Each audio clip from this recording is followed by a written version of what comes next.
Kahit ganyan ang buhay nilang mag-ama, hindi nila naisip gumawa ng masama.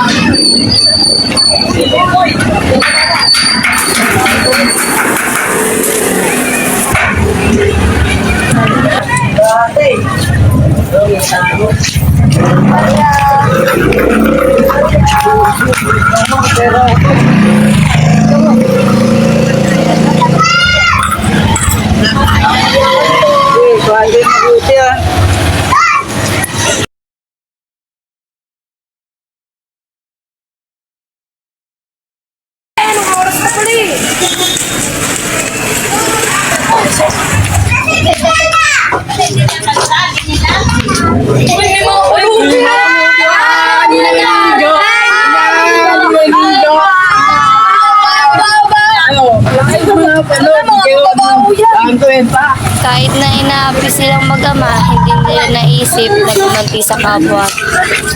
Guys, ano ba gusto yung merienda? Kain muna tayo. Malimos po, pakasok po. Sila dapat ang tularan ng mga karamihan.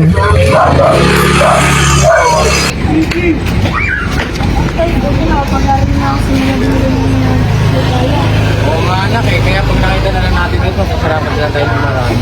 Sige na anak, pasok ka na anak, baka maligta ko na, makakalakal pa ako.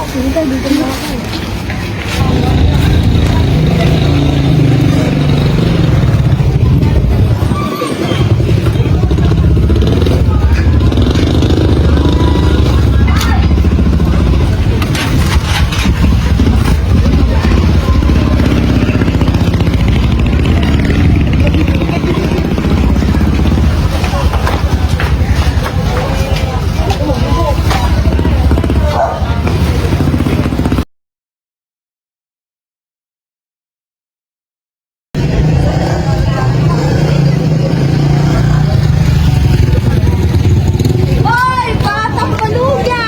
Ayan ka na naman na! Nag-aaral yata tayo ngayon na! May ikaw yung pulubi dati? Ano yung padalis nyo? Di ka sanay? Ano ba yan? Ha? Huwag mo naman ako ganyan eh. Alam niyo naman mahirap ng ano eh. Oh, mahirap nga! Ba't ganyan ka? Hindi ka ba sanay kami? Wala ka pang magulang natin ka nakasikaso? Dati pulubi ka lang! Ngayon na Oy, oy, oy, oy! Huwag niyo inahapi yung anak ko, ha? pero si Bato! Ay ka lang, anak. Sorry na kung hindi kita natundo. Yan tuloy, lagi kang inahapi. Kaya mo na tayo, lagi naman nila ako. Tara anak, huwag na tayo.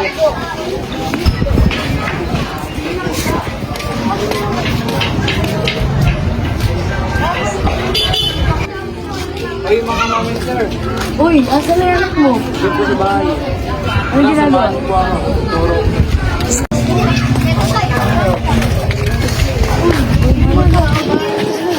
Buti naman nakapag-aral ka na.